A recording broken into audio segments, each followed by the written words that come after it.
ନକଲି ପ୍ରେମ କରି ମହିଳାଙ୍କଠାରୁ ଲକ୍ଷାଧିକ ଟଙ୍କା ଠକୁଥିଲେ ଯୁବକ। ପୁରୀରୁ ଧରିଲା Baripada town police.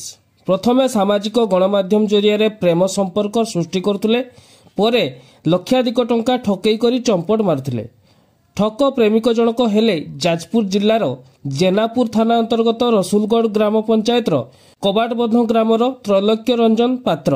Facebook, Instagram ଆଦି ବିଭିନ୍ନ ସାମାଜିକ ଗଣମାଧ୍ୟମରେ ରସିକିଆ ଠକ ପ୍ରେମିକ ଜଣକ ଅଜାଣତ ଝିଅ ସହ ବନ୍ଧୁତା ସୃଷ୍ଟି କରୁଥିଲେ। କିଛି ଦିନ କଥା ହେବା ପରେ ଯୁବତୀଙ୍କୁ ପ୍ରେମ ନିବେଦନ କରୁଥିଲେ। ଯୁବତୀମାନଙ୍କୁ ମିଛ ପ୍ରେମ ଜାଲରେ ଫସାଇ ଲକ୍ଷାଧିକ ଟଙ୍କା ହଡପ କରୁଥିଲେ। କିଛି ବର୍ଷ ହେବ ସେ ଏହି କାମ କରୁଥିଲେ। ତେବେ ମଧୁବନ ଅଞ୍ଚଳର ଜଣେ ଯୁବତୀଙ୍କ ସହ ଏପରି କରି ଲକ୍ଷାଧିକ ଟଙ୍କା ହଡପ କରିଥିବାର ନେଇ ବାରିପଦା ଟାଉନ ଥାନାରେ ଅଭିଯୋଗ ହୋଇଥିଲା, ଯାହାକୁ ନେଇ ଥାନା ଅଧିକାରୀ ସୁମିତ କୁମାର ସରେନଙ୍କ ନେତୃତ୍ୱରେ ତଦନ୍ତ କରି ପୁରୀ ଜିଲ୍ଲାର ବାସେଳିସାହି ଥାନା ଅନ୍ତର୍ଗତ ହାତୀସାହି ଅଞ୍ଚଳରୁ ଯୁବକଙ୍କୁ ଗିରଫ କରାଯାଇଛି। ତେବେ ତଦନ୍ତ ସମୟରେ ଶତାଧିକ ମହିଳାଙ୍କ ସହ ପ୍ରେମ କରି ଟଙ୍କା ଠକେଇ କରିଥିବାର ଜଣାପଡ଼ିଛି।